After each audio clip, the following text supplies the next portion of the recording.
달려나가도록 하죠. 먼저 이번 총선 21대 총선 분석 좀 하도록 하겠습니다. 네, 총선 분석 지금부터 좀 해드리도록 하겠습니다. 미국의 유명한 방송인 오프라 원프리는 이런 말을 남겼습니다. 행운이란 준비와 기회의 만남이라고 생각한다. 이번 총선에서 민주당 180석은 대통령과 민주당 정부가 합심해 국정을 이끈 준비와 총선을 맞이하여 정확한 공천으로 국민에게 믿음을 심어준 기회가 만난 행운이라는 결과를 얻었다고 볼 수 있습니다. 사실 180석이라는 의석수는 쉽사리 예상하지 못한 숫자일 수도 있습니다. 물론 유시민 작가가 말한 180석은 민주 진보 진영의 숫자였고 희망사항이었기에 그 희망이 결과로 나타난 것에 대해 기쁨이 배가 되었다고 할 수 있습니다. 오늘은 21대 총선을 나름대로 분석하는 시간을 가져볼까 합니다. 민주당의 승리 원인에 대해서 짧게 언급하고 미래통합당의 참패 원인을 좀 더 상세히 말씀드릴까 합니다. 민주당의 승리 원인, 대통령의 안정적인 국정 운영이 총선 승리를 이끌었다. 총선 의석수는 대통령 지지율과 정확히 비례했다고 볼 수 있습니다. 대통령의 안정적인 국정 운영과 코로나19라는 재난 상황에서 현 정부의 대처 능력은 세계 언론의 극찬을 받으며 의료 선진국으로서 위상을 드높인 바 있습니다. 여론조사에 대통령 지지율 긍정평가가 60% 가까이 나온 가운데 국회 정원 300석의 60%는 정확히 180석이라는 숫자가 나옵니다.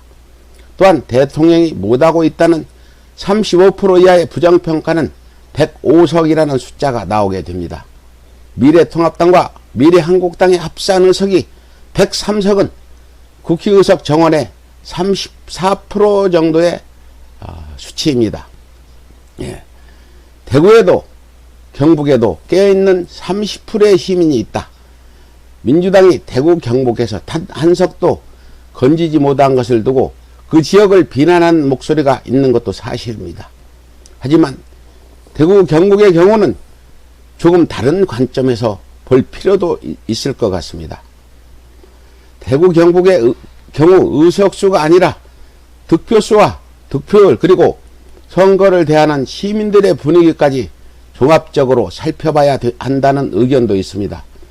대구 경북의 30%에 깨어있는 시민은 총선 결과에 눈물을 흘렸다는 이야기가 들리는 이유입니다.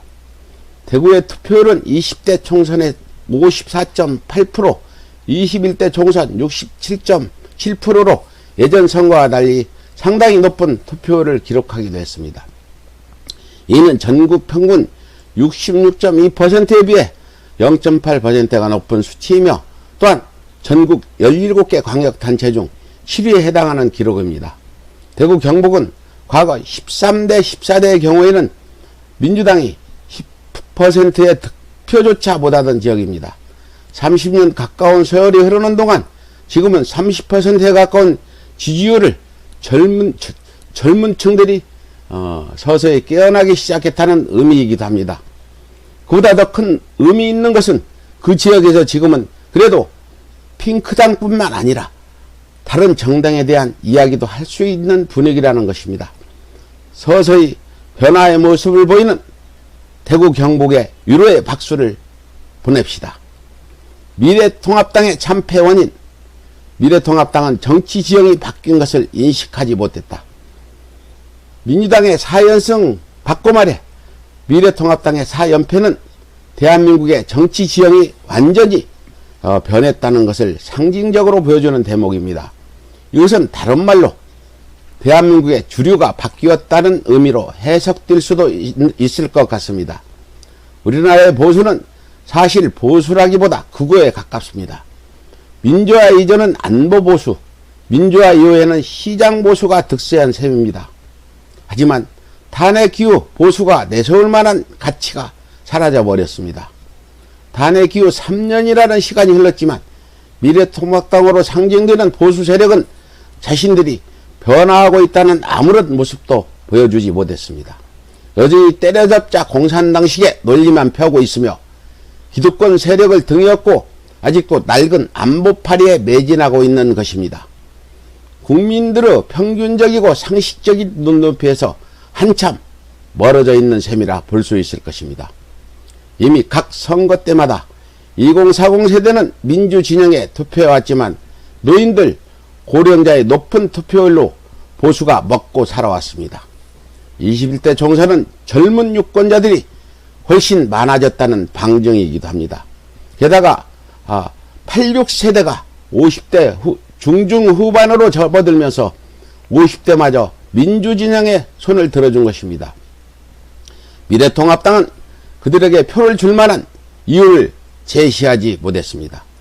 유권자의 투표 성향은 크게 세 가지라고 볼 수 있습니다. 좋아서 찍거나 필요해서 찍거나 상대가 싫어서 찍는 경우입니다. 좋아서 찍는 팬덤 현상은 민주진영이 압도적으로 많습니다. 대통령의 인기와 더불어 다양한 셀럽들이 정치권 외부에서 맹활약하고 있는 것이 증거입니다. 유시민이나 김어준, 주진영 같은 사람들이 진보진영의 지평을 넓히며 맹활약하면서 정치를 바라보는 시야를 확장시킨 것이 좋은 예입니다. 미래통합당은 일단 셀럽의 인기를 누리는 사람이 보이지 않는다고 봐야 할 것입니다. 물론 그쪽에도 보수 유튜브를 운영하면서 인기를 누리는 사람들이 존재하기는 하지만 그들은 정확한 논리를 바탕으로 하기보다는 가짜뉴스를 생산하면서 인기를 누리고 있다는 것이 더 정확해 보입니다. 그렇다면 미래통합당에 투표하는 사람들은 필요해서 찍어야 하는데 필요한 정책이 보이지 않는다는 것입니다. 민주당을 싫어해서 찍어야 하는데 싫어할 만한 마땅한 이유를 제시하지 못한 것도 미래통합당의 패착이기도 합니다. 오만한 정권을 심판하자고 하는데 덜 오만한 사람을 심판하자는 것을 국민들이 동의하지 못한다는 것이 정확한 이유일 것 같습니다. 미래통합당에는 개혁적인 인물이 전혀 없었습니다. 과거 17대 18대 국회에서는 보수정당에 개혁세력 소장파로 부를 만한 인물이 있었습니다. 예를 들면 남경필, 원희룡, 정병국 등 이른바 남원정으로 불리는 소장파 3인이 그들이었습니다. 하지만 지금은 3인방마저 낡은 틀에서 벗어나지 못하고 있으며 새롭고 건강한 보수 세력이 보이지 않습니다. 개혁파 보수는 눈을 씻고 찾아봐도 보이지 않는다고 해야 할 것입니다. 건강한 소수의 개혁 보수가 중도층을 흡수할 수 있다는 사실을 저들은 감을 잡지 못하고 있었던 것입니다.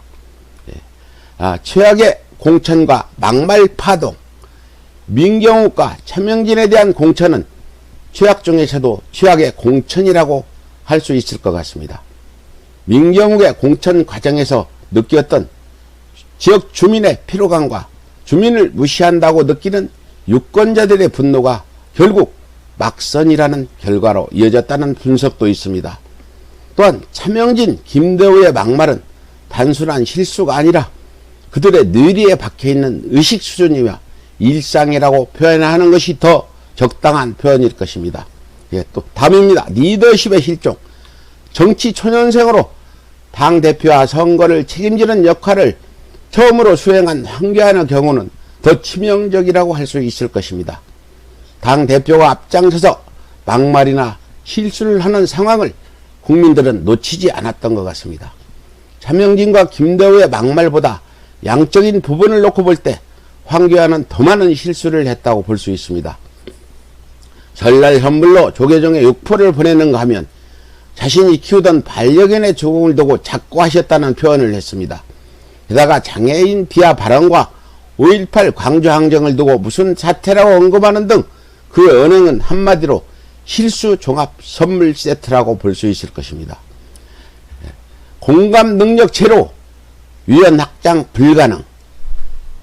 미래통합당은 공감 능력이 제로에 가깝다는 의견도 있습니다. 송파갑에 출마하여 당선된 미래통합당의 김훈 당선자는 김현정의 뉴스쇼에 출연해 미래통합당의 참패율을 이렇게 분석한 바 있습니다. 차명진의 막말 행보는 미래통합당과 그 구성원이 갖고 있는 공감 능력 제로에 있다고 표현했습니다. 세월호 사건에 대해 일단 그 유가족과 주변 사람들 그리고 국민들이 느끼는 아픔에 대해 조금이라도 공감을 한다면 그런 막말은 도저히 할 수 없다는 것입니다.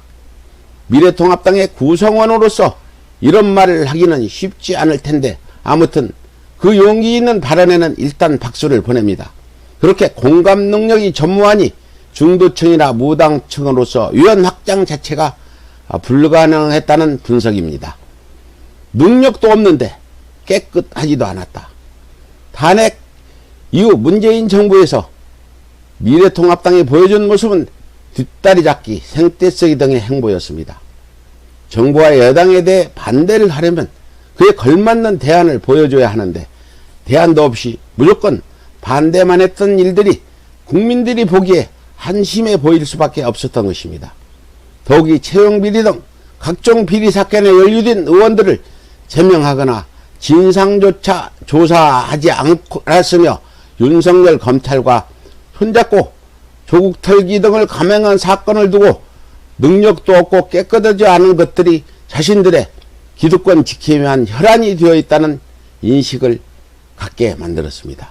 예, 이상으로 총선 결과 분석을 마칩니다.